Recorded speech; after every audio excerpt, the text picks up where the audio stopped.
Hey, what's up guys? So in this video, we're going to be taking a look at all of the new and recently updated radar detectors, laser jammers, as well as countermeasure apps.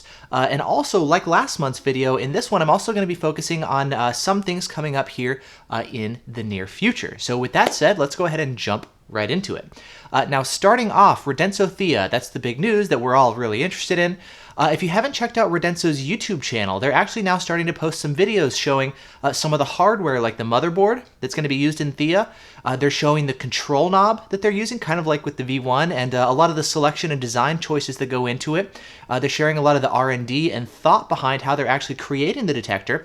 We don't, again, know when the detector is going to come out this year and the expected price point, but as they're building it, they're actually showing us a lot, and we're learning a lot. So if you haven't checked out their YouTube channel yet, definitely take a look at that. I'll link it down in the video description below so you guys can take a look. Now, as far as the Valentine One, it's been out of stock for about a year now, but it looks like we may actually be getting closer to launch.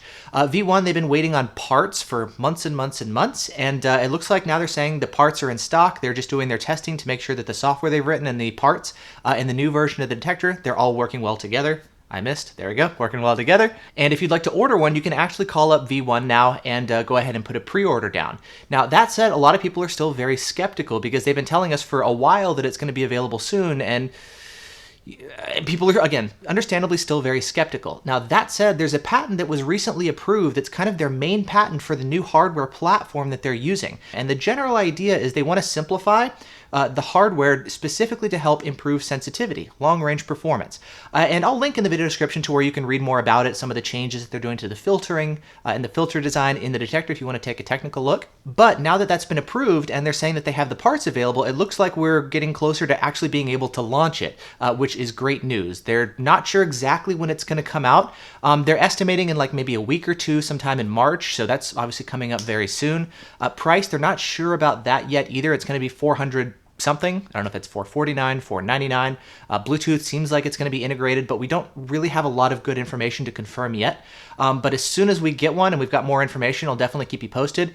I'm actually next month going to be taking a road trip cross country. My mom is going to be moving up here to Seattle, and I'm going to fly down to Georgia and drive the moving truck all the way across the country. And I'm really hopeful that if the new V1 comes out, it comes out before I leave and I'm able to do a quick video kind of showing you guys the detector, going over the new changes and features and improvements, and then I can just take it along with me and run it cross country. That would be a great way to break it in. So I'm hoping that if it does come out, timing-wise, it comes out sooner rather than later. It would suck if it comes out while I'm in the middle of nowhere and I'm like, you guys have the detector, and I would sitting on my doorstop or whatever, and I can't do a video. So I'm hoping the timing works out, but we'll have to see if it actually comes out and when and what the changes are. Next, let's talk about the Uniden R9. I've done a video talking about this as well, and there was some information posted to the FCC. Uniden sent the detector over for testing, and it looks like Uniden is actually doing a custom installed version of their, well, R7 essentially. It's going to be kind of like having two R3s, front and rear. Maybe they'll do the same things with the condenser lens change like they did with the R7 to help improve the sensitivity of the detector a little bit. I guess in that sense, it's going to be pretty similar to the NetRadar DSP, which is also the same platform as the R3, and you can run it front and rear. Though with the R9, my guess is they're going to have kind of a central controller, display, speaker, all that kind of stuff, similar to like what we have with the Escort Maxi i360 or the Radenso RCM. The NetRadar DSP doesn't quite have that with the ALP. It's got a controller but not a display.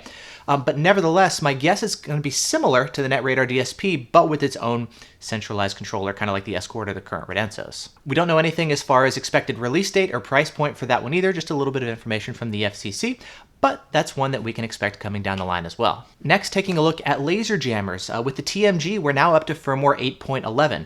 They released firmware 8.10 and 8.11, and this is designed to, well, help the jamming capabilities. Now, against even the legacy guns, the non-VPR guns, the center VPR head will actually fire as well, in addition to the two regular heads. Now, there's been a lot of testing that's been done with the new VPR heads now that they're shipping and they're available. And up in Vancouver, there was actually a bunch of testing done with regular TMGs as well as the VPR TMGs. Now, I'll link to the results for this in the video description as well, so you can take a look more, but kind of from the results that we're seeing, the results are kind of inconsistent to where sometimes it jams, sometimes it doesn't, and the results can be kind of hit or miss with the TMG. The VPR head itself does help against VPR guns, but not always and not really. Sometimes it doesn't really make a difference. Sometimes it actually does go jam to gun. Sometimes you get really inconsistent results. So I'm not super impressed by what I'm seeing with the VPR head so far, but I'm glad that TMG continues to work on it because it is a tough problem. Speaking of TMG testing, PY004 on the forum actually did some testing with a couple different head setups and actually seeing what's the optimal spacing to put the TMG heads in your grill, and this was actually really interesting. He tried it with 2 regular TMG heads, he tried it with 3 regular TMG heads, as well as with 2 regular heads plus the new VPR head in the center, and here's what he saw. Now, starting off with 2 regular heads, he found the optimal placement is for the 2 regular heads to be about 18 to 25 inches apart. Maybe 26 inches max or so, but any closer or farther apart, and you'll start to see reductions in performance. With 3 heads, the results were similar, especially bringing the heads closer together, but with that extra head in the center, it allows the outer 2 heads to be spaced much farther apart, up to 38 inches in his testing, which if you take a look at the car he was testing on, actually had the 2 outer heads under the headlights. So whether you want to put them in the grill or maybe the headlights to get them closer to the target area, you've just got more options for placement if you go for 3 heads, which is, again, nicer on larger vehicles. So that's kind of what we were expecting, but it's good to actually see it tested specifically. Now, what happens if we were to replace the center regular head with the new VPR head? That head transmits only, it doesn't receive and transmit like the regular heads do. In terms of spacing, the results were pretty comparable to having just the 2 heads. The 2 outer regular heads are going to be ideally set up maybe 18 to 24 inches apart. 26 inches or so is around the max to when you're going to start seeing performance drop off if you really start to go farther apart. And again, that makes sense because the center head is not receiving, it's only transmitting. And so if you're looking at a vehicle that's got maybe a larger surface area, it looks like the 3 heads is still going to be the optimal setup. But if you've got a smaller vehicle and you face a lot of VPR, in that situation, the TMG head, or sorry, the VPR head for the TMG is going to be a nice improvement, but again, we're not seeing consistent awesome gains over the 3 regular heads. So I'm a little honestly disappointed right now in the VPR head.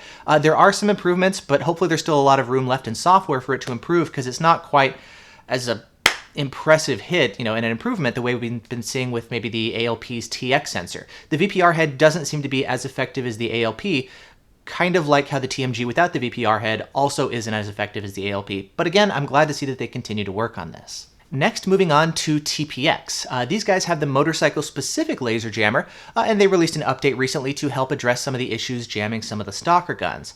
Now, I was actually working on a video, a tutorial essentially, showing you how to do the update, but there was an issue that I ran into. It turns out with the first batch of CPUs, they're not able to update properly, and it turns out if you're a person who's got one of the first batches of CPUs, you can actually contact TPX and they'll send you out a replacement CPU.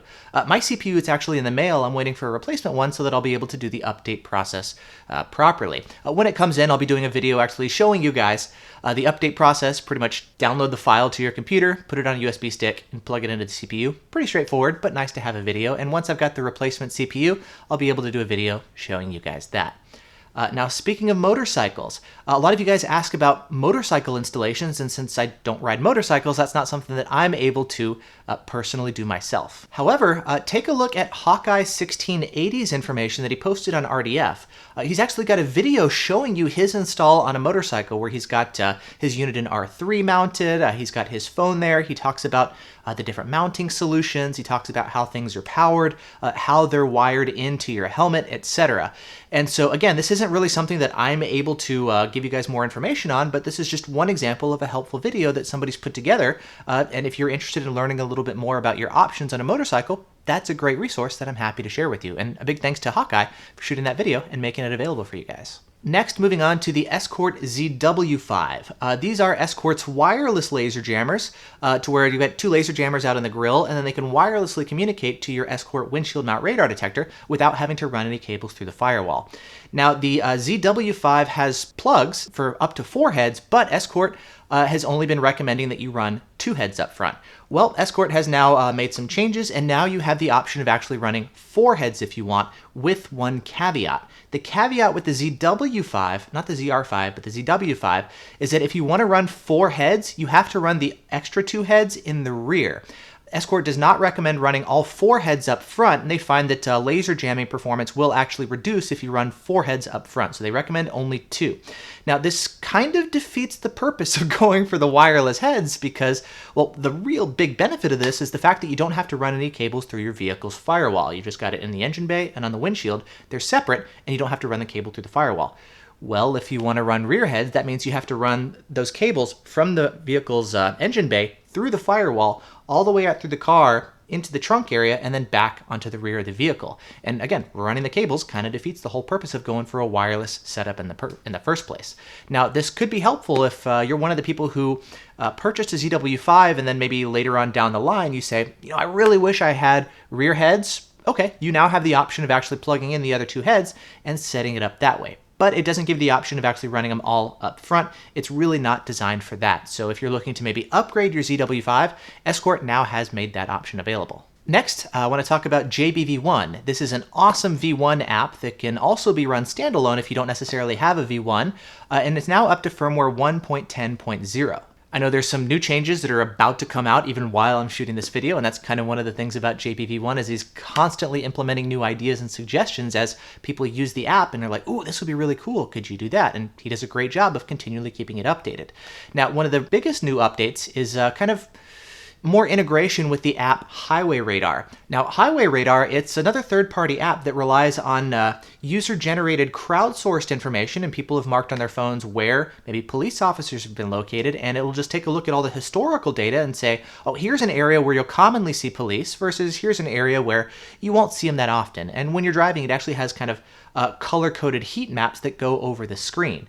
Now, JBV1 now has the ability to do the exact same thing. So now if you want to maybe run one app to get all of JBV1's functionality, plus now you also have the option to get other people's historical data of when they've seen police and have that been reported into your app as well. So that's a cool new feature that's now been integrated into JBV1. And to do that, again, you just need to go into the settings and enable that option in the settings. Next, taking a look at Radar Mirror. They're a company that I don't really talk about that much, but they do some really cool custom installed radar detector displays that can be mounted and integrated in your rear view mirror. They've got options available for a bunch of different radar detectors, and they've actually just redesigned their website. It looks a lot nicer, so props to you guys at Radar Mirror. So if you're looking for a custom installed radar detector integrated in your rear view mirror, you can take a look at their options now and their nicer looking website. And then finally, I want to talk about two different podcasts and interviews that I was actually on recently. The first one was with Mark Green. He does a podcast called Cars Yeah, and episode 1487 is the two of us talking all about countermeasures, about driving, about cars, about traveling, all this kind of fun stuff. So if you're in a podcast, definitely check that one out. Additionally, Matt Mormon does a podcast with Obsessed Garage. I ran into him at SEMA, and we kind of got to talking after the show, and I was like, hey, let's do an interview on your show as well. It's like, great. So he and I got together and we were talking on his podcast as well. There's also a YouTube video version if you'd like to watch the video of the two of us talking. And we talk all about things like radar detector testing, creating videos, life as a YouTuber, running a business, some challenges that we've faced, and a lot of things that you don't normally hear us talk about on either of our channels. So if you're interested in that, I'll link to that one down in the video description as well. So yeah, with that said, we've got not necessarily a lot of new radar detectors that have come out recently, but we've got some updates, especially some things in the pipeline from Uniden, from hopefully Valentine, from Radenso, and a bunch of changes, I guess, in the past month, primarily focused on laser jammers. So good to see all of that. Now you guys are up to speed as far as all the new and recently updated information that has come out. So awesome. Thanks so much for watching. Let me know if you have any questions, and I'll see you guys in the next video.